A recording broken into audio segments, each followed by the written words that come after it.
So it's important that you summarize all your transactions for your business. Excel is okay if you're just starting out. If you have a lot of transactions, I'm not a fan of Excel because you can't produce a report, right? If you have an accounting software like QuickBooks, I'm a QuickBooks Online fan.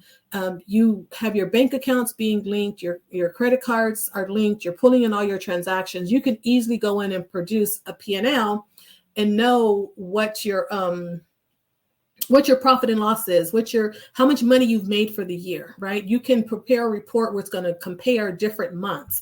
It's challenging to do that in Excel because it's kind of like a flat statement. And then anytime you make a change in one thing, you have to change something else. Whereas in QuickBooks or in accounting software, it's going to do it automatically for you.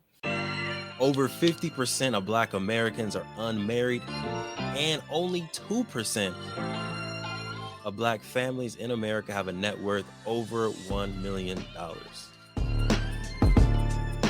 We are on our journey to not only join that 2%, but grow that 2%. Facts. I'm Devon Travell, creator of Black Wall Street, the board game, with my beautiful co-host. I'm Sinclair, aka the Health Nerd. You can go to our website at them4show.com, our Instagram at them4show, and our YouTube channel at Melanated Married Millionaires in the Making. And welcome to the M4 Show. So it's important that you know your numbers. So bookkeeping basics, excuse me. So bookkeeping basics, for a business owner, you want to track everything. I recommend that you use a software and link all your bank and credit card accounts that you use for the business. You should keep business and personal separate. Not you should, but it's important that you keep business and personal separate if you're wanting to draw the line on your business. If you're a sole proprietor, it's like it's so, it's not so much because you are a sole proprietor. I still recommend that people have a business bank account. But if you are an LLC or corporation or S corporation, you definitely need to keep your business and personal separate because you want to maintain that liability protection. So the reason why you form an entity is so that you're protected. Part of it is because so that you're protected from someone suing you, right? But how can you want someone to not sue you, but you're not acting like you're a business, right? So it's like, if you're going to be a business, my whole thing, run your business like a business, keep everything separate, form your entity, keep your business accounting here and your personal accounting here. And then documentation is key. Talk about saving receipts, make sure you have your bank and credit card statements, just being able to substantiate what it is that you're putting on your return. And then I think, so go to the next one. So it's important that you summarize all your transactions for your business. Excel is okay if you're just starting out. If you have a lot of transactions, I'm not a fan of Excel because you can't produce a report, right? If you have an accounting software like QuickBooks, I'm a QuickBooks Online fan. You have your bank accounts being linked, your credit cards are linked, you're pulling in all your transactions. You can easily go in and produce a P&L and know what your profit and loss is, how much money you've made for the year, right? You can prepare a report where it's going to compare different months. It's challenging to do that in Excel because it's kind of like a flat statement. And then anytime you make a change in one thing, you have to change something else. Whereas in QuickBooks or in accounting software, it's going to do it automatically for you. You also want to be able to review your bank and credit card statements for transactions that may not have been paid through your business. Sometimes, it may slip up. You may have one that you run through the private personal bank account, but you want to keep those so that you can count those as business expenses as well. Then we can go to the next slide. Look, we're going to get right back into the amazing podcast. But if you didn't know, in 2017, we created Black Wall Street, the board game, because we thought more families needed to know about the history of Tulsa Black Wall Street. More families needed to know about the legacy of Black excellence left behind of Tulsa Black Wall Street, that we can own a Madam C.J. Walker Beauty Salon. We can have a Booker T. Washington High School. We can have an Uncle Steve's Barbecue. We can have a Renaissance man like Simon Berry, who had his own taxi service and bus service that got bought out by the city of Tulsa. We have brilliance in our DNA. We wanted to make sure that your family can play a game that teaches them about this brilliance. So we have Black Wall Street, the board game right here. We had the first edition available in 2017. That got sold out. We're on the second edition right now, or you can get the beautiful masterpiece version of the game as well. It's up to you. Head to playblackwallstreet.com and get yourself Black Wall Street, the board game, to empower you, your family, and generations to come. Playblackwallstreet.com. Let's get back to the episode. Highly recommended accounting software. Yes, I love QuickBooks Online. Reconcile your bank and credit card accounts every month. Tracking is so important. Even though you have things that are being pulled in there, it's important to look at the numbers. You know, it's all about being intentional, right? So you need to intentionally reconcile your bank account, intentionally review your reports, intentionally see if you're making a profit, how you're not making or I shouldn't say how you're not making a profit, how you're spending your money. You know, you could have hundreds of dollars going out for dues and subscriptions. It's easy to kind of add another expense, you know, Calendly, Adobe, Planoly, Later, all of those different things, right? And if you never look at it, you won't know that that's an expense that's coming out. I had that happen where with a client where they just had all these different fees coming out, you know, ConvertKit and something else and Sam Card and all this. And it's like, if you don't ever look at it, you won't know that those are expenses, and it's money, right? It's your money that's going out the door. So you can do something proactively to change that. So it's good to be able to look at your information and keep track of your deductions. So look for duplicates. Sometimes that happens as well. You know, somebody may charge you twice for something. They may be a fraudulent charge, but if you never look at your statements, you won't know that. So just kind of flipping it to a W-2 earner, you should know your income and withholding, right? It's not just for business owners, because like I said, you may get to the end of the year and you may have to pay. Say for instance, you get to the end of the year, you have to pay a lot. Why is it you have to pay a lot? Could you have changed your withholding throughout the year and paid through the year?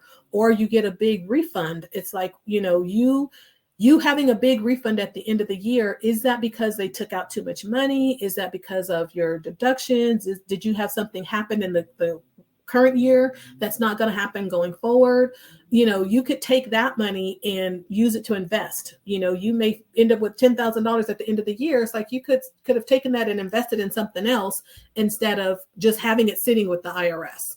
So know your income and withholding for W-2, and then keep track of your deductions.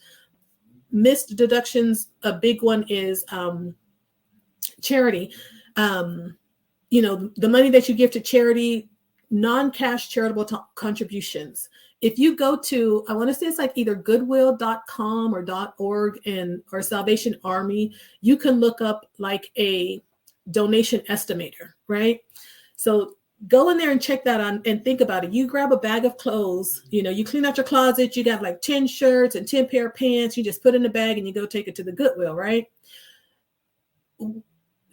That information could be valuable to your tax return, because if you're at a point where you're itemizing, it's an itemized deduction, but you're just saying, oh, that bag was like $20, you know, oh, that was $25. But just look at the estimator and see what exactly that is. That could be a lot more money. It could be like $5 or $10 per pair of pants, right?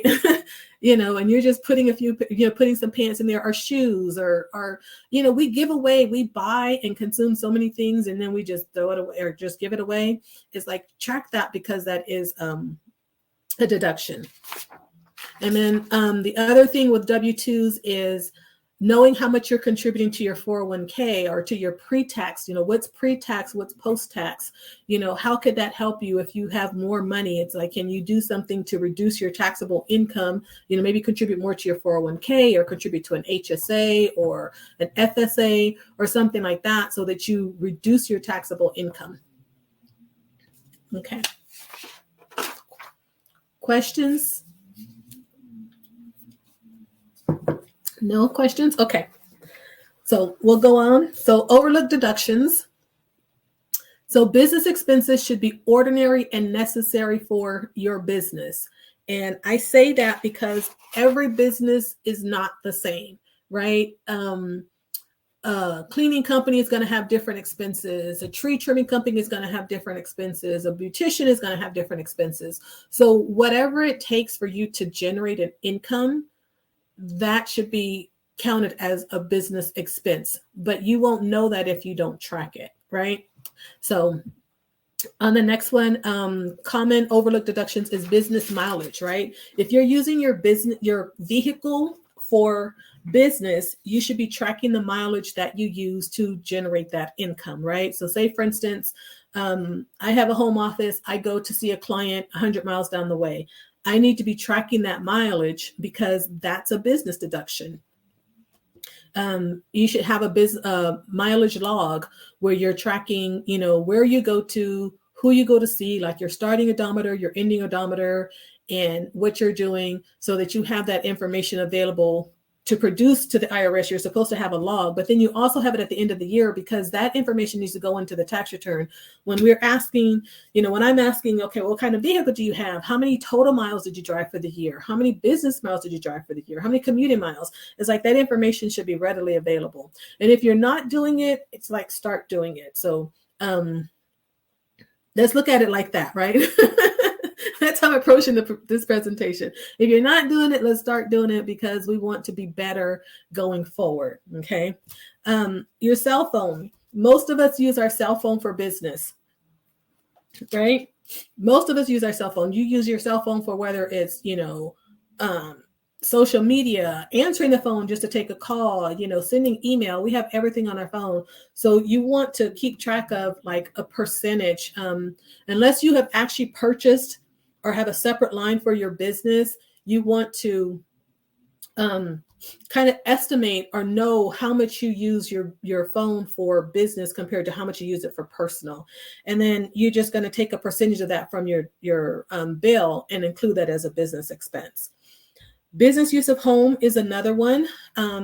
If in order to deduct or to count your home office, it needs to be a separate area that's specifically used for the business, and it's on a consistent basis. So like I actually have a home office in my home.